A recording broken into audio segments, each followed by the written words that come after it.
नमस्ते सारस्वते देवे गौरवाणी प्रचारिणे निर्विशेष शून्यवादी पाश्चात्य देशतारिणे वंदेहं श्रीगुरो श्रीयुतपदकमलं श्रीगुरोन् वैष्णवांश्च श्रीरूपं साग्रजातं सहगण रघुनाथान्वितं तं सजीवं साद्वैतं सावधूतं परिजनसहितं कृष्णचैतन्यदेवं श्री राधा कृष्ण पादान सहगण ललिता श्री विशाखान्वितांश। जय श्री कृष्ण चैतन्य प्रभु नित्यानंद श्री अद्वैत गदाधर श्रीवासदि गौर भक्तवृंद।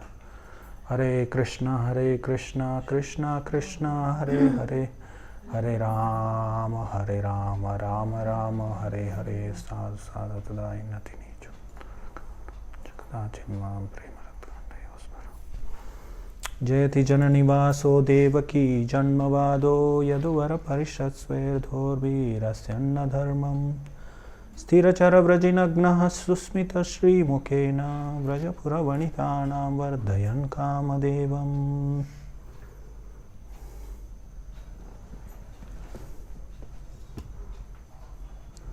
भगवान श्री कृष्ण जननिवास के नाम से विख्यात है, अर्थात वे समस्त जीवों के परम आश्रय है। वे देवकी नंदन या यशोदा नंदन भी कहलाते हैं। वे यदुकुल के पथ प्रदर्शक है और वे अपनी बलशाली भुजाओं से समस्त अमंगल को तथा समस्त अपवित्र व्यक्तियों का वध करते हैं। वे अपनी उपस्थिति से समस्त चर तथा अचर प्राणियों के अमंगल को नष्ट करते हैं। उनका आनंदपूर्ण मंदहास युक्त मुख वृंदावन की गोपियों की कामेच्छाओं को बढ़ाने वाला है। उनकी जय हो और वे प्रसन्न हो। तो कल हम लोग चर्चा कर रहे थे कि भगवान अपने बलशाली भुजाओं से सभी अधार्मिक असुरों को हत्या करते हैं। और उसका दूसरा अर्थ भी अर्जुन और भीम जैसे उनके जो भक्त थे, तो वो भगवान के भुजाओं को प्रतिनिधित्व करते हैं। तो उनके द्वारा भगवान सभी असुरों को नाश करते हैं। तो हम एक दिन चर्चा कर रहे थे कि कैसे भगवान के साथ उनको सहायता करने के लिए कभी कभी देवी देवताएं आते हैं या भगवान के जो नित्य पार्षद हुए वो आते हैं। तो भगवान के जो मिशन होता है उसमें सहायता करने के लिए भीम और अर्जुन वगैरह जो भक्त थे वो भगवान की जो भुजाओं को प्रतिनिधित्व करते थे। तो मतलब जो भक्त होते हैं भगवान की जो मिशन है उसमें सहायता करते हैं। तो हम लोग भी भगवान को प्रचार करके हम लोग भगवान की मिशन में सहायता करते हैं। वैसे भक्ति रसामृत सिंधु में एक भक्ति का अंग होता है, या नवविधा भक्ति में भी एक है ना, साक्यम करके। साक्यम का दो अर्थ देते हैं रूप गोस्वामी। एक है विश्वास, तो भगवान की रक्षा में विश्वास होना, तो वो एक स्नेह का लक्षण है। तो और दूसरा है भगवान की हित चिंतक बनना, becoming well wisher of the Lord. तो भगवान का हित चिंतक कैसे बनते हैं हम लोग? भगवान के बारे में प्रचार करके। तो समाज में सब लोग नास्तिक रहते हैं या नास्तिक दर्शन या विचार रहते हैं, उन विचारों को हम लोग खंडन करके भगवान की भगवत्ता को स्थापित करते हैं। तो उससे हम लोग भगवान के हित चिंतक बन जाते हैं, वेल विशर बन जाते हैं हम लोग। तो ऐसे भक्त लोग क्या है, भगवान की मिशन में सेवा करते हैं। तो जो क्षत्रिय होते हैं जैसे भीम और अर्जुन, तो ये दुष्टों को नाश करके भगवान की सेवा करते हैं। तो भगवद गीता के आरंभ में अर्जुन ये सेवा नहीं करना चाहते थे। तो अर्जुन बोल रहे थे, वो भौतिक दृष्टिकोण से सब कुछ कैलकुलेट कर रहे थे। तो प्रभुपाद जी वहाँ पर पहले अध्याय के एक तात्पर्य में लिखते हैं कि सब लोग दुनिया में क्या प्लान करते रहते हैं, कैसे हम लोग सुखी रहे, कैसे वो लोग सुखी रहे, उसके बारे में प्लान करते रहते। हर रोज वही उपाय चलता रहता है मन में, कैसे मैं सुखी होऊंगा। तो भौतिक संसार में जीव जन्म लेते हैं। 7वें अध्याय में भी भगवान बताते हैं, इच्छा द्वेष समत्वेन द्वंद्व मोहेन भारत सर्वभूतानि सम्मोहम सर्गे यान्ति परंतप। तो हम लोग भौतिक भोग विलास को इच्छा करते हैं, भौतिक सुख को प्राप्त करने के लिए भौतिक संसार में। और भौतिक जगत में जो दुख होते हैं उनको द्वेष करते हैं हम लोग। तो ऐसा नहीं कि हम लोगों को और दुख होना चाहिए, ऐसा दुख को मांगना या दुख को खरीदना, परचेजिंग ट्रबल्स, वो कृत्रिम रूप से करने की ज़रूरत नहीं है। लेकिन इस संसार में संसार के सुख दुख के परे जाने के लिए हमें कोशिश करना चाहिए। तो भौतिक संसार में सभी जीव यही कर रहे हैं। तो हमेशा वो प्लान करते रहते हैं, कैसे मैं दुख को दूर करके भौतिक सुख को प्राप्त करूं, ऐसे प्लान है। तो प्रभुपाद जी कहते हैं कि कोई भी ये प्लान नहीं करता है कि कैसे मैं भगवान कृष्ण को प्रसन्न करूं, तो कोई ऐसा प्लान नहीं करते हैं। तो इसलिए अर्जुन भी क्या सोच रहे थे, भौतिक दृष्टिकोण से चर्चा कर रहे थे। वो सोच रहे थे कि इस युद्ध से मुझे कोई फायदा नहीं होगा। न च श्रेयो न पश्यामि हत्वा स्वजनमाहवे न कांक्षे विजयम कृष्ण न च राज्यम सुखानि च। तो मुझे कोई श्रेय प्राप्त नहीं होगा। तो प्रभुपाद जी तात्पर्य में कहते हैं कि तो श्रेय तो क्या, अर्जुन को प्रेय के बारे में भी पता नहीं था। युद्ध करने से उसको राज्य या भौतिक सुख प्राप्त हो जाता है। तो अज्ञान में हम लोग प्रेय भी भूल जाते हैं। जैसे आधुनिक समाज में लोगों को भौतिक सुख के बारे में भी पता नहीं है। उनको श्रेय मतलब मुक्ति या भगवान कृष्ण के चरण कमल को प्राप्त करना या उनके चरणों का सेवा करना, उनका मिशन का सेवा करना, उनको तो वो भी पता नहीं है। तो अर्जुन का मिशन क्या था, क्या होना चाहिए था? अर्जुन का कर्तव्य भगवान के मिशन में सेवा करना था। तो उसको छोड़कर वो अर्जुन भौतिक सुख के पीछे पड़े थे। तो एनीवे भगवद गीता सुनने के बाद अर्जुन फिर से भगवान की सेवा में लगे। तो सभी पांडव वो ये कर रहे थे, सिर्फ भीम और अर्जुन भी नहीं। हम लोग प्रथम स्कंद में देखते हैं युधिष्ठिर महाराज जब कुरुक्षेत्र युद्ध हो जाता है, फिर युधिष्ठिर महाराज राजा बन जाते हैं, फिर वो अर्जुन को द्वारका भेजते हैं। अभी जाके तुम समझने के लिए कोशिश करो भगवान का आगे का क्या प्लान है, क्या उद्देश्य है, मिशन क्या है अभी। क्योंकि भक्त को क्या सोचना है, सिर्फ भगवान का मिशन क्या है, भगवान की क्या इच्छा है, मैं कैसे उसमें सहायता करूं। तो वही सोच होता है। युधिष्ठिर महाराज भी वही सोच रहे थे। तो फिर अर्जुन को वो द्वारका भेजते हैं, लेकिन भगवान अपने लीलाओं को, भौम लीलाओं को अंत करके भगवान अपने धाम जाने के लिए सोचते रहते हैं। फिर अर्जुन दुखी होकर वापस आ जाता है। हम लोग वो देखते हैं प्रथम स्कंद में, वो वर्णन आता है। तो ऐसे भगवान की मिशन में हमेशा वो लोग जो शुद्ध भक्त होते हैं वो सेवा करते रहते हैं।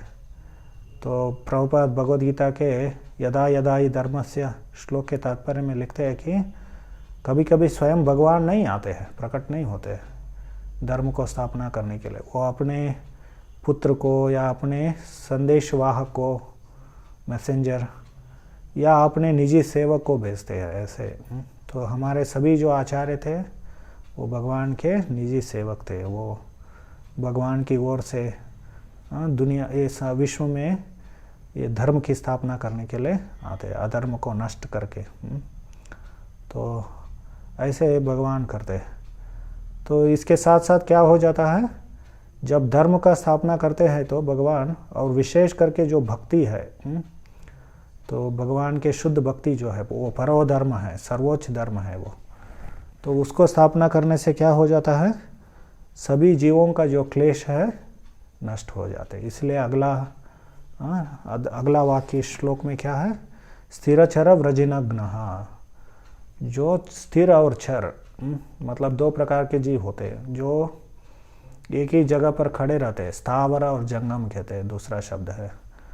स्थावर मतलब एक ही जगह पर खड़े रहते, वो चलते नहीं हैं। जैसे पौधे, पेड़, पेड़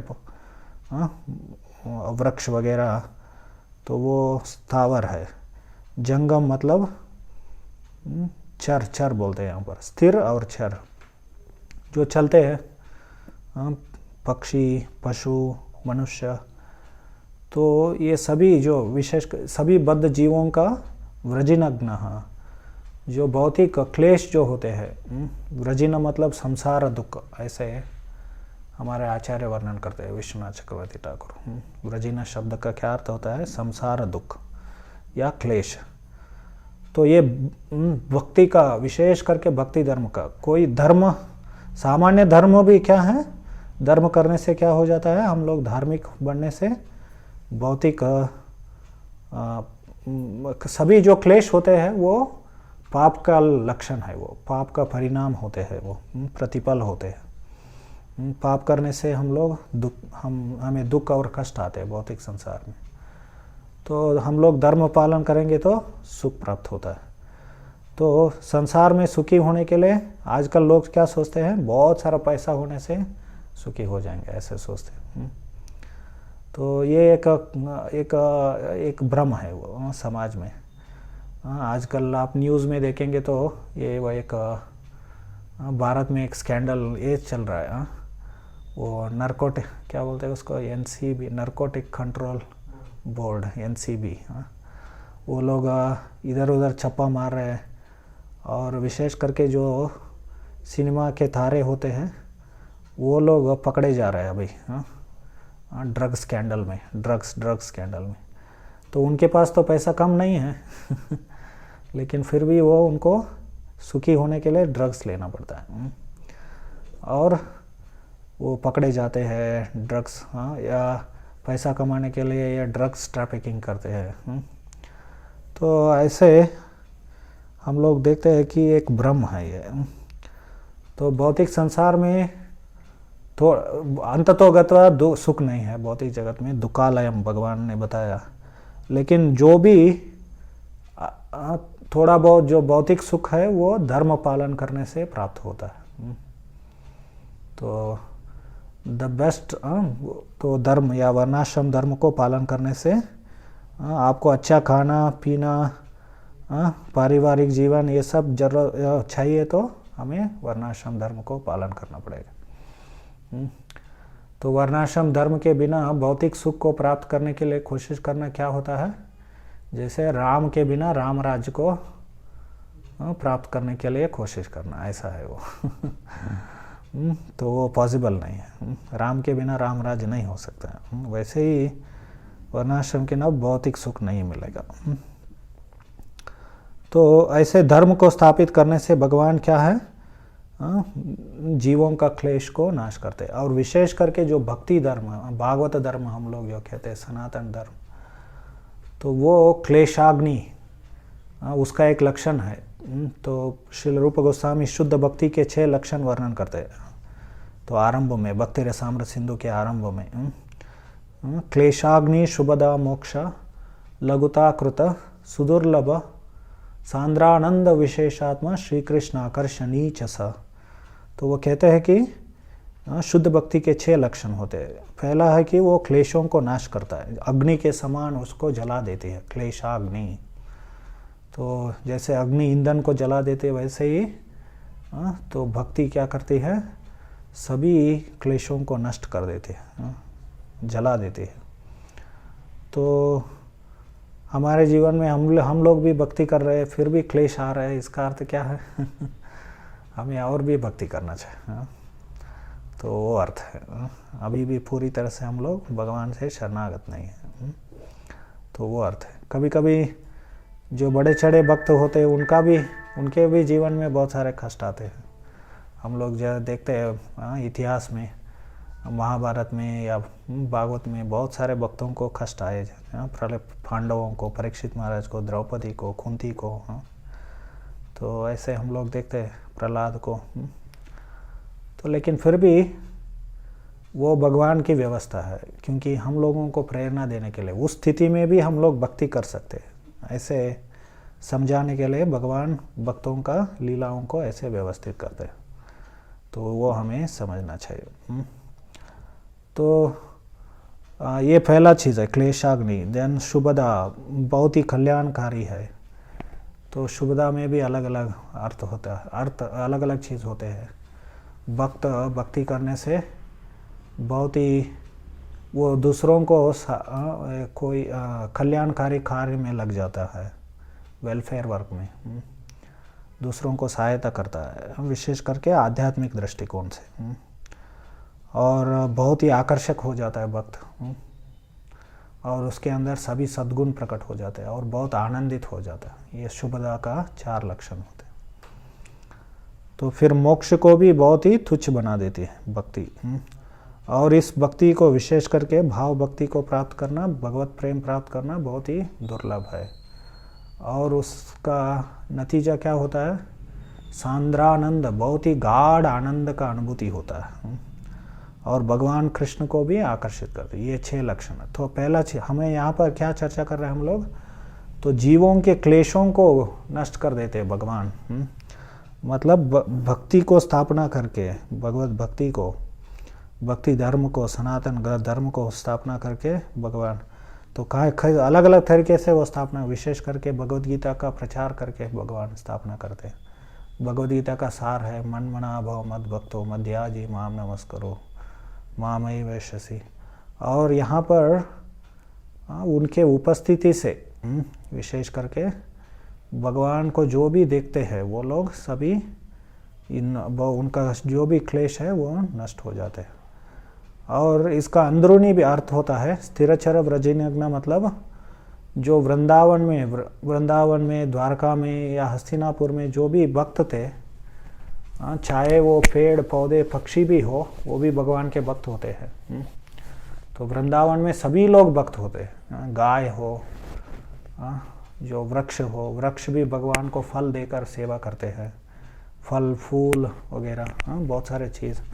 जब भगवान गोचरण के लिए जाते हैं, गायों को पालन करने के लिए जाते हैं, तो कभी कभी धूप लगने के कारण वो छाँव में वृक्षों के छाँव में आते हैं, तो ऐसे भगवान की सेवा करते हैं। तो वहाँ पर जो भी नदियाँ हैं या पानी के जो नाले होते हैं, स्ट्रीम्स, वो सभी भी भगवान को बहुत ही स्वच्छ पानी देकर भगवान का सेवा करते हैं। ऐसे सभी स्थिर और चर सभी जीव भगवान की सेवा करते हैं। तो यहाँ पर हमारे आचार्य विश्वनाथ ठाकुर वर्णन करते हैं कि स्थिरचर व्रजनिघ्न मतलब जब भगवान दूर चले जाते हैं इन भक्तों से, उनको बहुत ही कष्ट होता है, तो उस कष्ट को मिटा देते हैं अपने उपस्थिति के द्वारा। जैसे भगवान व्रज को छोड़कर गए तो भक्त लोग इतने विरह महसूस कर रहे थे। फिर एक बार भगवान बहुत लंबे समय के बाद भगवान वृंदावन में आते हैं, तो फिर कई महीनों तक वहाँ पर रह के लीला करते हैं और उनका जो कष्ट है मिटा देते हैं। तो या द्वारका, वो हस्तिनापुर जाते हैं, कुरुक्षेत्र युद्ध होता है, फिर 3 महीने तक वो हस्तिनापुर में रहते हैं, लेकिन जो द्वारका वासियों को इतना कष्ट, विरह में कष्ट होता है।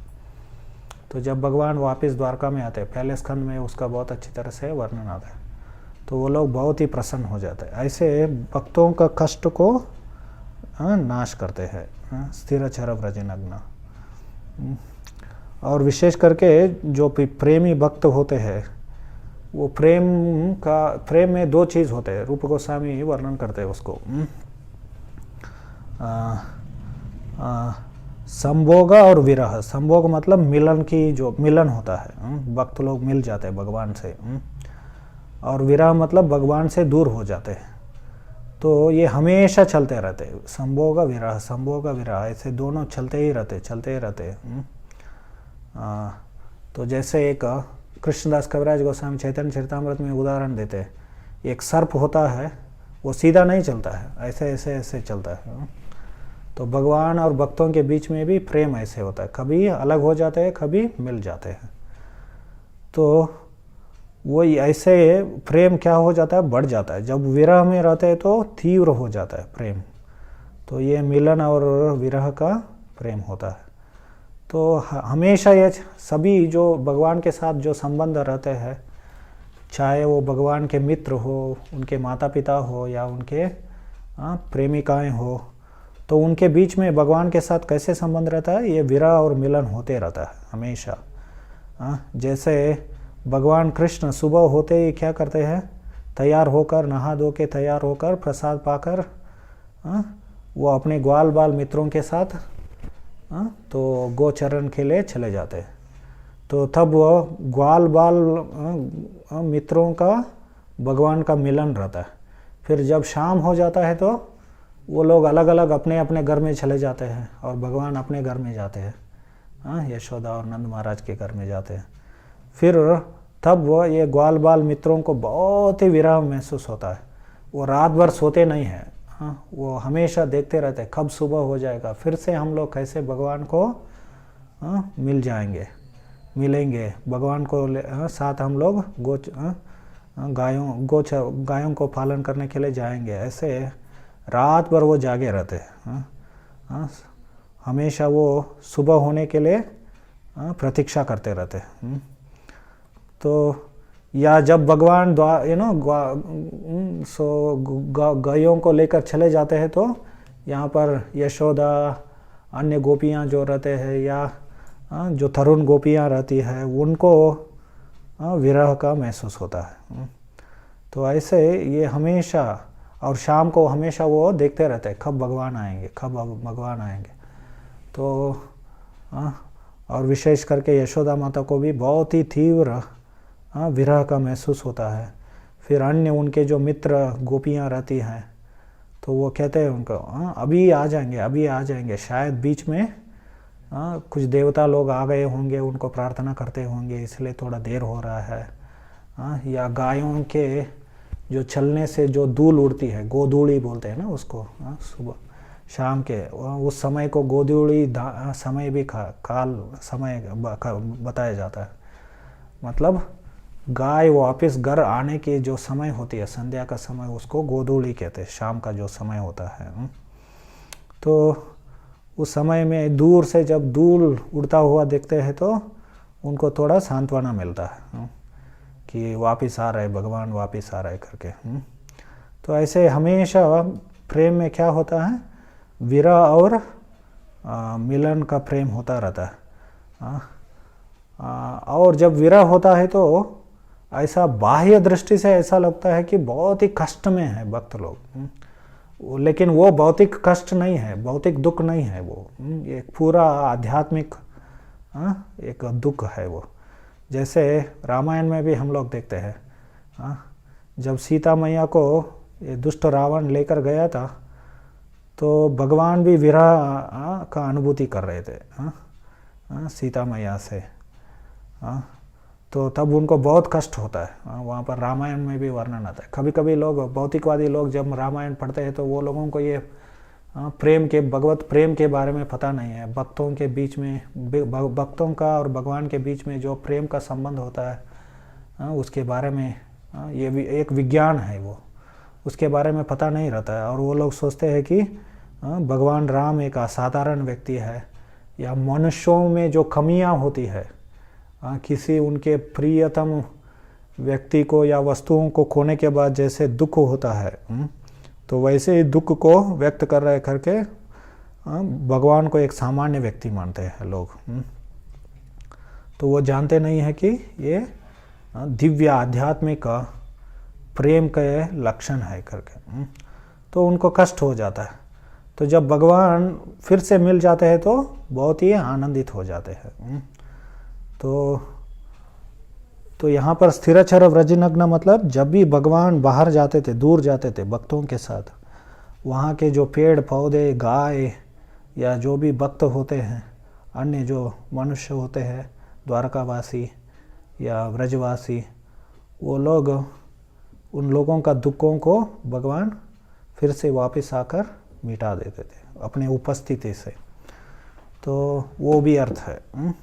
और अपने उपस्थिति से भौतिक संसार में जब प्रकट हो जाते हैं तो ये भगवान की असीम कृपा है। हाँ, वो चौथे अध्याय में जब भगवान अपने प्राकट्य के बारे में वर्णन करते हैं, अजोपि सन् अव्ययात्मा भूतानाम ईश्वरोपि सम् प्रकृतिम स्वाम अधिष्ठाय संभवामि आत्मा मायया।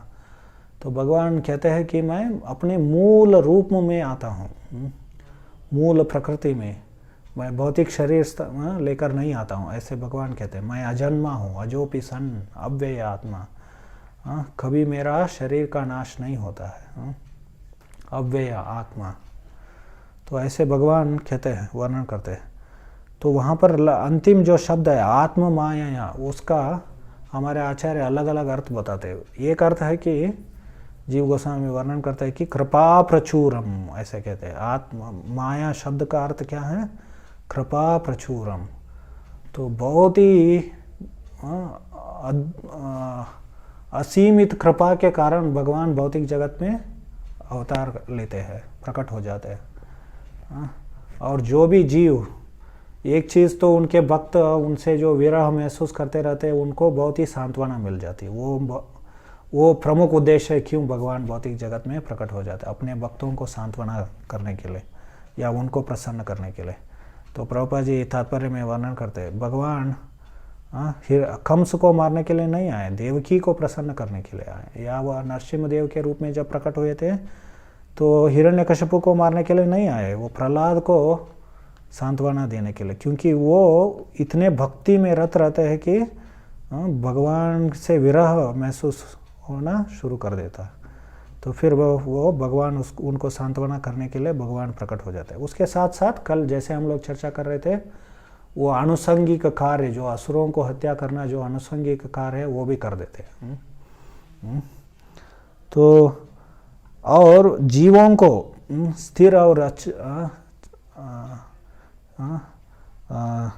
जो जीव स्थिर और अक्षर जीव होते हैं, उन जीवों को भला करने के लिए, तो उनको कल्याण करने के लिए भगवान प्रकट होते हैं। जो भी उनका दर्शन करते हैं, देखते हैं, क्या हो जाता है? उनका मुक्ति हो जाता है। जैसे कुरुक्षेत्र युद्ध भूमि में सभी लोग भगवान के धाम चले जाते हैं उनका दर्शन करके। तो क्योंकि भगवद गीता में भगवान बोलते हैं ना कि जो मुझे स्मरण करता है मृत्यु के समय पर, तो ये लोग तो मृत्यु के समय वो लोग भगवान के धाम चले जाते हैं, ऐसे भगवद गीता में वर्णन करते हैं। तो ये लोग तो मर रहे थे, तो भगवान को देखते देखते क्योंकि वहाँ पर उपस्थित थे, वो लोग देह त्याग रहे थे, इसलिए वो भगवान के धाम में चले जाते हैं। ऐसे भागवत के पहले अध्याय में प्रभुपाद जी वर्णन करते हैं। तो ये एक दृष्टि से जो पांडव के पक्ष में थे उनसे भी ज़्यादा कौरव के पक्ष में थे, वो लोग ज़्यादा वो क्या बोलते हैं उसको, they were in a more beneficial. तो उनको बहुत फायदेमंद परिस्थिति थी वहाँ पर। क्यों? क्योंकि वो लोग सीधे भगवान को देख सकते थे। तो ऐसे बताया गया। वो लोग तो विरोध पक्ष में थे, भगवान को द्वेष करते थे। ऐसे कैसे हो गया कि वो लोग भगवान के धाम में चले गए? अर्जुन और अन्य जो भक्त थे, उनके भक्तों के बाण से उनका जो पाप के जो प्रतिफल, पाप जो सभी नष्ट हो गए, ऐसे बोलते हैं। तो फिर भगवान का दर्शन करके वो लोग भगवान के धाम में चले गए।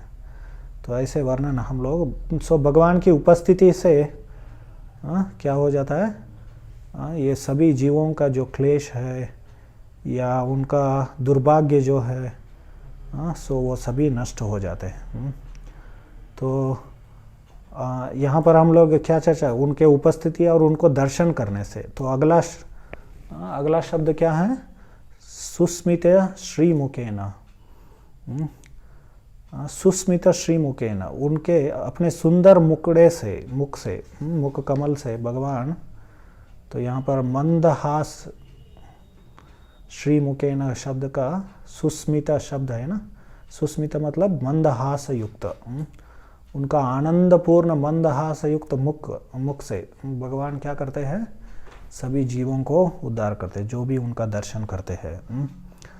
तो यहाँ पर हम लोग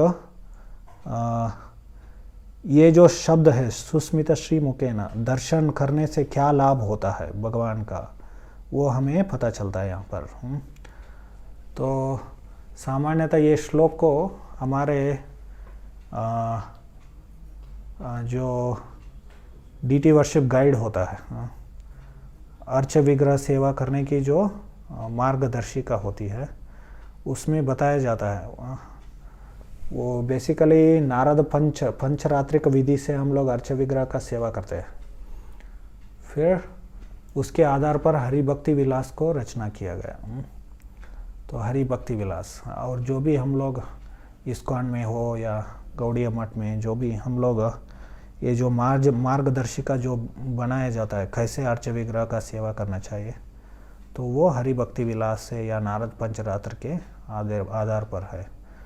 तो वहाँ पर हम लोगों को सुझाव दिया जाता है। जब भगवान को सुबह उठाते हैं हम लोग, तब ये श्लोक को उच्चारण करते हैं।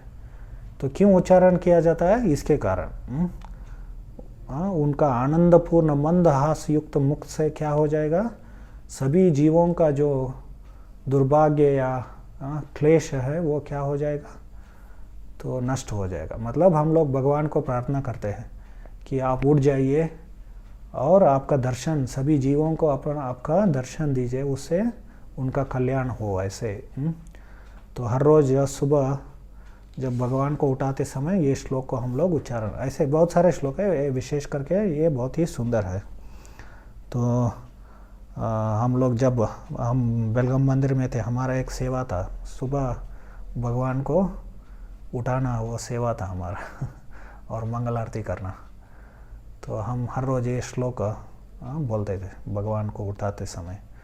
जयति जननिवासो देवकी जन्मवादो यदुवर परिषस्वैर्दोर्भिरस्यन्न धर्मं स्थिरचर व्रजनग्न सुस्मित श्रीमुखेन व्रजपुरवनितानां वर्धयन् कामदेव। तो ऐसे सुंदर सुंदर श्लोकों को उच्चारण करते हुए हम लोग भगवान को उठा सकते हैं। तो विशेष करके यहाँ पर भगवान के अर्च विग्रह जो है उसका दर्शन करने का महत्व भी इस श्लोक से हम लोग समझ सकते हैं। तो वो बहुत ही प्रमुख अंग है भक्ति में। भक्ति रसामृत सिंधु में रूप गोस्वामी वो एक वराह पुराण से श्लोक को उल्लेख करते हुए वो कहते हैं, वृंदावने तु गोविंदम ये पश्यन्ति वसुंधरे नते यमपुरम यान्ति पुण्य कृताम गतिम। तो वृंदावने तु गोविंदम, वृंदावन में जो गोविंद देव है। विशेष करके रूप गोस्वामी दर्शन के महत्व को समझाने के लिए ये श्लोक क्यों उल्लेख कर रहे हैं। पहले ये श्लोक का अर्थ लेंगे। जो वृंदावन में जो गोविंद है, उनको जो देखते हैं, उनका दर्शन जो करते हैं, वो वसुंधरा, वसुंधरा मतलब जो भूमि माता है। तो वसुंधरे नते यमपुरम यान्ति पुण्य कृताम गतिम। वो यमपुर का दर्शन करने का उनको आवश्यकता नहीं होती है, मतलब वो नरक नहीं जाएंगे। कहाँ जाएंगे? पुण्य कृताम गतिम, उनके पुण्यवान लोग जो जाते हैं वो गति प्राप्त हो जाएगा। तो ऐसे कहते हैं, मतलब यहाँ पर वही चीज़ बताया गया, जीवों का सभी जो पाप है क्या हो जाएगा, नष्ट हो जाए भगवान का दर्शन करने से। और जो हमें बहुत ही अच्छा जो गंतव्य है इस जीवन के अंत में प्राप्त हो जाएगा, पुण्य कृताम गतिम। हम लोग उसके बारे में और चर्चा करेंगे, पुण्य कृताम गतिम। उससे पहले रूप गोस्वामी क्यों यही श्लोक उल्लेख किया उन्होंने। बहुत सारे श्लोक है शास्त्रों में जो भगवान के अर्च विग्रह का दर्शन करने का जो महत्व है उसको वर्णन करती है। बहुत सारे श्लोक है ऐसे। तो विशेष करके यही श्लोक क्यों उल्लेख करते हैं? जीव गोस्वामी इसके ऊपर तात्पर्य लिखते हैं। तो जीव गोस्वामी दुर्गम संगमणि नामक एक भाष्य लिखा है उन्होंने, भक्ति रसामृत सिंधु के ऊपर टीका लिखा है उन्होंने। तो भक्ति रसामृत सिंधु रूप गोस्वामी ने लिखा था, उसके ऊपर जीव गोस्वामी ने टीका लिखा। और विश्वनाथ चक्रवर्ती ठाकुर भी टीका लिखते हैं, और प्रभुपाद जी ने उसको अंग्रेजी में अनुवाद किया है, द नेक्टर ऑफ डिवोशन करके। तो वृंदावने तु गोविंदम, क्यों यही श्लोक उल्लेख किया उन्होंने? क्योंकि रूप गोस्वामी का अर्चा विग्रह कौन सा था? गोविंद देव। उनका आराध्य देव कौन है? गोविंद देव। आप जानते हैं जो वृंदावन गए हैं वहाँ पर भगवान गोविंद देव का मंदिर है।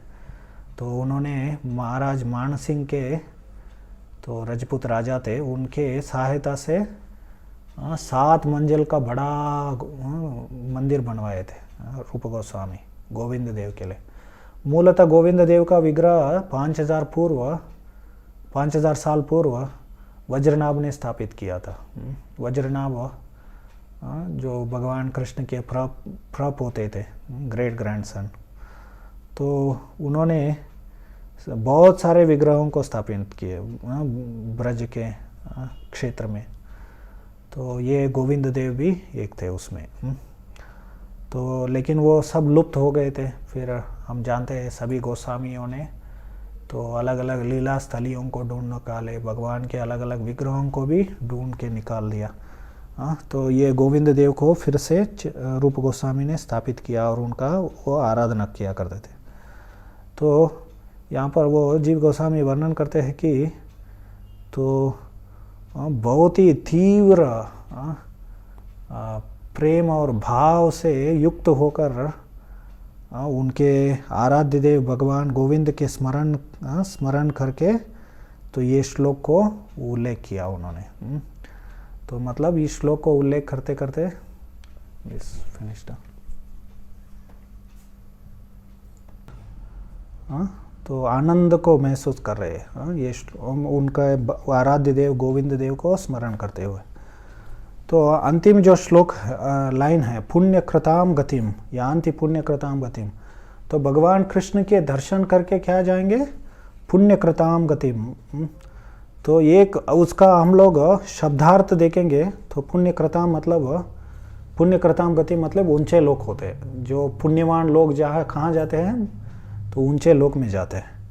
तो भगवान का दर्शन करने का ये फल यही है कि हम लोग ऊंचे लोक में जाते हैं। तो भक्ति करने से तो हमें भगवान के धाम जाना चाहिए। ऊंचे लोक तो क्या है? ये भौतिक जगत में ही है, ब्रह्मांड में ही है। और वहाँ पर पुण्य खत्म होने के बाद फिर से हम लोग यही मर्त्य लोक में वापस आ जाते हैं। क्षीणे पुण्य मर्त्य लोकम विशंति, भगवद गीता में भगवान बोलते हैं जब पुण्य का क्षीण हो जाता है तो फिर से यही भौतिक जगत, यही मर्त्य लोक में हम लोग वापस आ जाएंगे। फिर पाप और पुण्य में हम लोग लग जाएंगे। तो भगवान का भक्ति करने से हमें क्या करना चाहिए? भगवान के धाम जाना चाहिए। तो ऊंचे लोग कैसे जाएंगे? या भगवान के भक्ति करने का उद्देश्य क्या है? भगवान के प्रेम को प्राप्त करना होता है। तो ऐसा नहीं कि पुण्य प्राप्त होता है। पाप और पुण्य से परे है वो।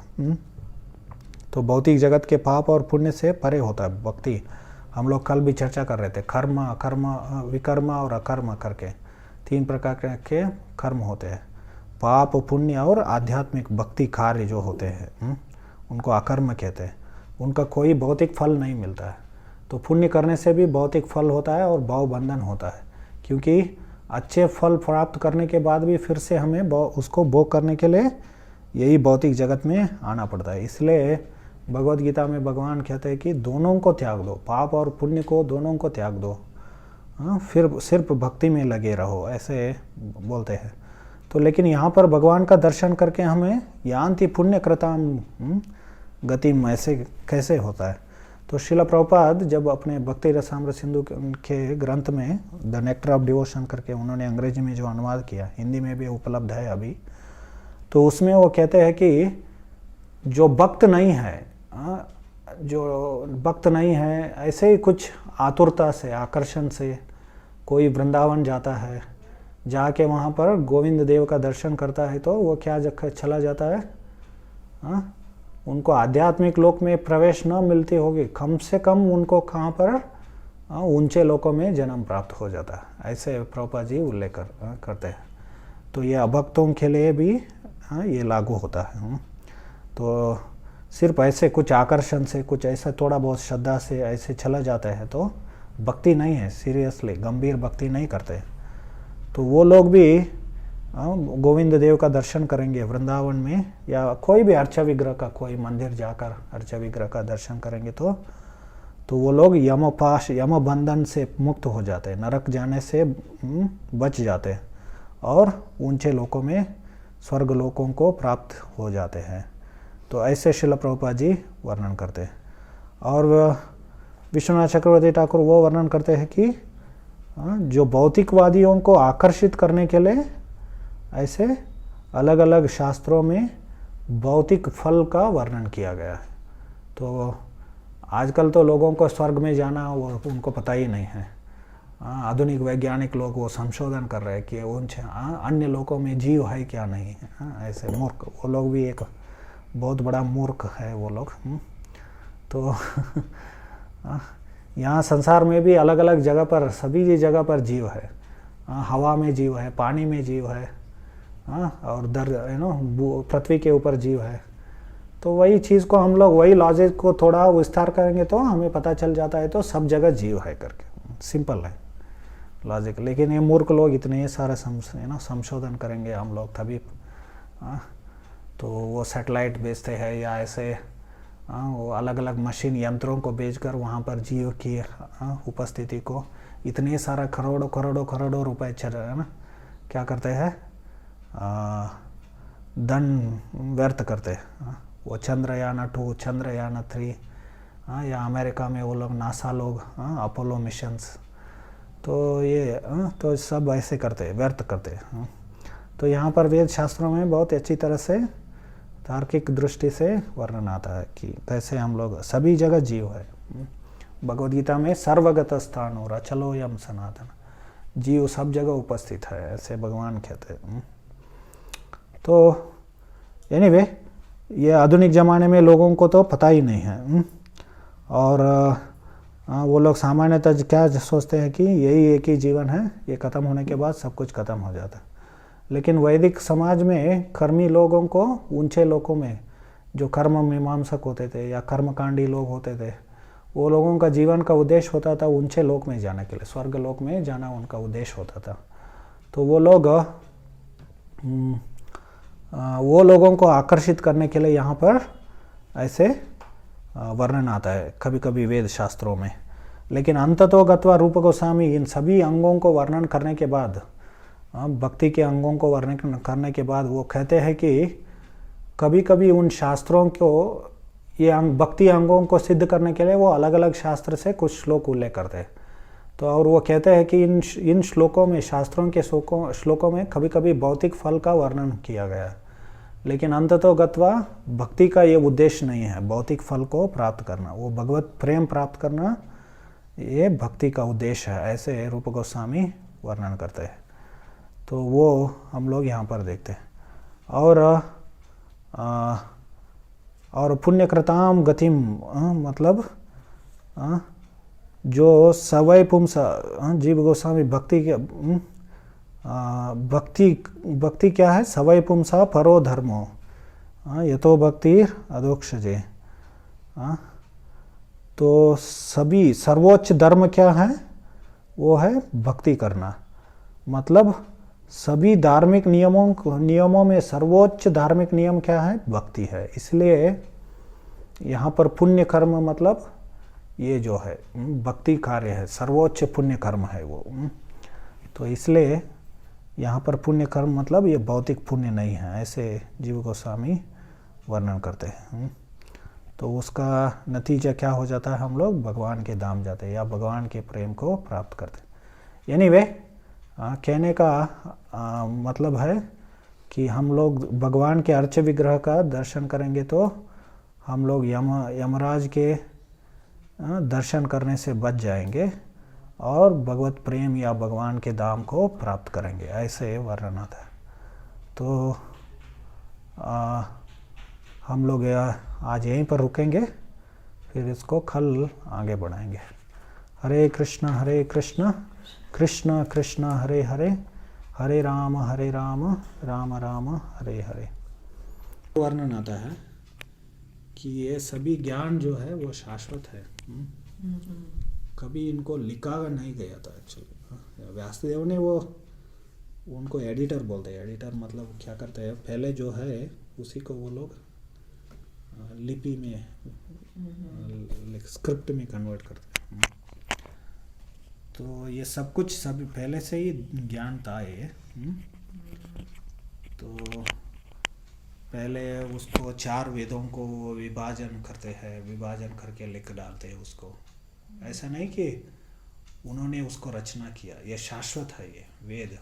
वेद ज्ञान जो भी बचा हुआ था वो पुराणों में डाल दिया, वो ज्ञान को पुराण के रूप में लिख दिया उन्होंने। तो मतलब ये सभी शाश्वत है पूरा।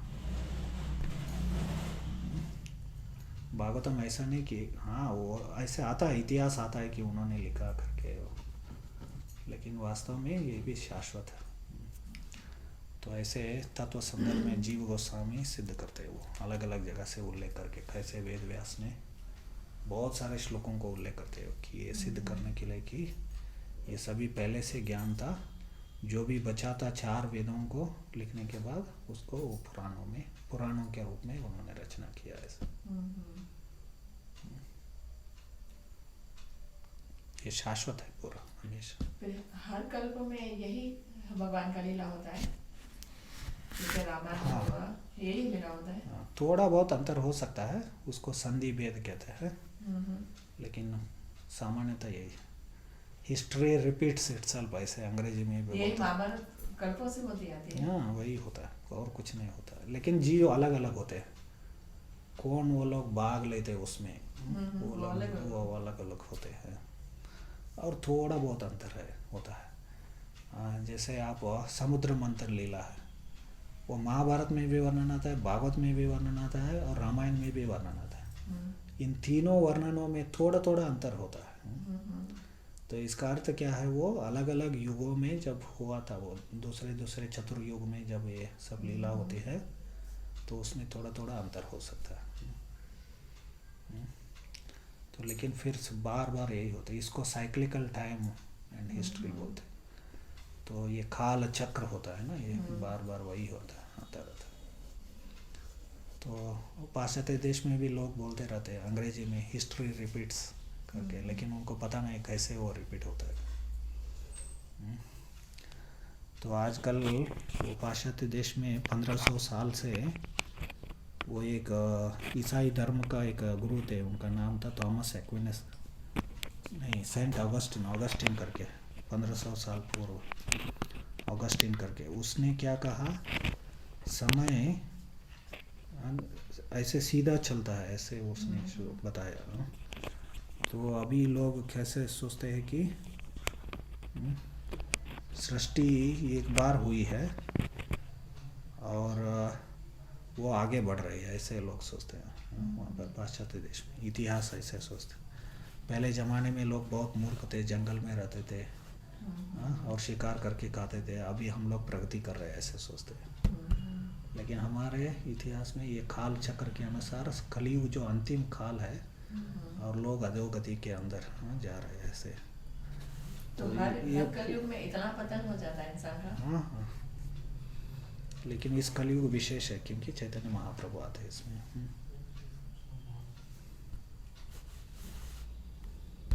और नॉर्मल सी बोलते हैं इतनी भक्ति कर रहे हैं, वो क्या भक्ति कर रहे हैं, इतना कंटिन्यू कैसे बैठ पाते हैं? हम तो थोड़ी देर बैठते हैं, हमारा मन लोमस ऋषि और वो कौन मार्कंडेय ऋषि 7 कल्पों तक उनका 7 कल्पों तक वो 7 कल्पों तक 7 कल्प मतलब भगवान के जो 7 दिन उनका जीवन अवधि था। मार्कंडेय ऋषि को उनको आशीर्वाद मिला था। तो वो कंटिन्यू कैसे हरि नाम ले पाते हैं? वो रुचि के अनुसार, रुचि है तो कर सकते हैं हम लोग। यानी वो जब रुचि आ जाती है ना, ये भौतिक आलस्य, वो 3 प्रकार के आलस्यों के बारे में वर्णन करते हैं भक्तिविनोद ठाकुर। जड़, आलस्य, विक्षेप, ऐसे 3 प्रकार की चीज होते हैं। विक्षेप मतलब मन बहुत भटकता रहता है। तो ये सभी चीज नहीं रहते जब रुचि आ जाता है तो। तो कभी आलस नहीं आता है, जड़ता रिजिडिटी बोलते हैं ना, तो वो नहीं रहता है। और प्रभुपाद जी एक खत में तमल कृष्ण महाराज को लिखा था उन्होंने, तो 24 घंटों में उन्होंने ऐसे व्यक्त किया था कि मैं अब भगवान की सेवा करना चाहता हूँ। तो ऐसे प्रभुपाद जी उसके उत्तर में लिखा था कि गोलोक वृंदावन में या वैकुंठ में भक्त लोग हमेशा भगवान की सेवा में लग जाते हैं, वो कभी थकते नहीं हैं। ऐसे वहाँ पर थकावट नामक कोई चीज़ नहीं रहता है, कोई भी विश्रांति नहीं लेते हैं, नींद नहीं आता है।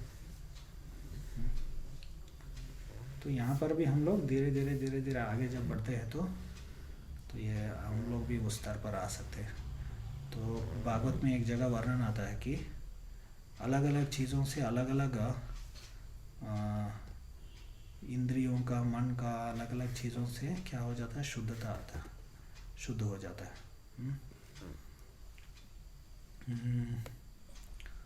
जैसे हम लोग दान देने से हमारे द्रव्यों का शुद्धता होता है, और मन का शुद्धता कैसे आता है, सेटिस्फेक्शन, मतलब हम लोग जब संतुष्ट हो जाते हैं तब मन शुद्ध हो जाता है। संतुष्ट होना मतलब कोई लोभ, आशा, आकांक्षा नहीं रहता। फिर नींद कैसे कम होता है, ऐसे वो एक वर्णन आता है। प्रभुपाद जी लिखते हैं आध्यात्मिक संस्कृति से नींद कम हो जाता है, ऐसे बोलते हैं। तो ऐसे अलग अलग चीज़ों से अलग अलग चीज़ शुद्ध हो जाते हैं। तो आध्यात्मिक संस्कृति मतलब क्या है? प्रभुपाद जी एक बार ऑस्ट्रेलिया में सभी भक्त लोग बाहर जाते थे। प्रभुपाद जी को उन दिनों में बहुत अच्छा व्यंजन बना के, फीस्ट बना के खिलाते थे भक्त लोग जो पीछे रह जाते थे, उनका जो सेवक होते। तो जो भी बचता था उसको बहुत अच्छा हलवा बनाकर प्रभुपाद जी का प्रसाद होने के बाद ये लोग खाते थे। और एक बार दोपहर में बहुत साउंड आ रहा था दूसरे रूम से, प्रभुपाद जी वो सुना उन्होंने जब जाके देखते हैं कि वो लोग सो के वो क्या बोलते हैं उसको, स्नोरिंग कर रहे थे, कराटे मार रहे थे भक्त लोग। प्रभुपाद जी उनको उठाकर बोले जोर से कृष्णा बुक पढ़ो, ऐसे बोले तब नींद चला जाएगा ऐसे। तो ऐसे आध्यात्मिक संस्कृति से क्या हो जाता है, नींद कम हो जाता है। तो धीरे धीरे हम लोग जैसे आगे प्रगति करते हैं तो ये सब चीज़ कम हो जाते हैं, तब निरंतर भगवान का नाम स्मरण कर सकते हैं। लक्ष्मण में ये शक्ति थी ना, 14 साल वो सोए नहीं, तो वो थकते नहीं है, उनका शरीर नहीं थकता। वो सब लोग आध्यात्मिक शरीर होता है उनका, भगवान है वो भी। 2 जगह पर अलग अलग वर्णन आता है, पद्म पुराण में और विष्णु स्मृति में। विष्णु स्मृति में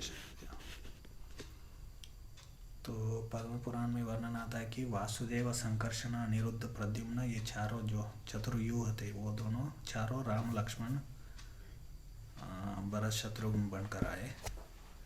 और विष्णु स्मृति में वर्णन आता है कि भगवान के जो शंख चक्र वगैरह थे वो लोग लक्ष्मण, भरत, शत्रुघ्न बनकर आए। लक्ष्मण जी अनंत शेष है, ऐसे वर्णन आता है। तो हम लोग दोनों को स्वीकार करते हैं, क्योंकि एक युग में, एक त्रेता युग में वो चतुर्व्यूह ये चारों लोग बनकर आते हैं, दूसरे त्रेता युग में भगवान के अलग अलग जो आभूषण है तो वो लक्ष्मण। तो ऐसा थोड़ा अंतर होता है कभी कभी, लेकिन लीलाएं सामान्यतः एक ही।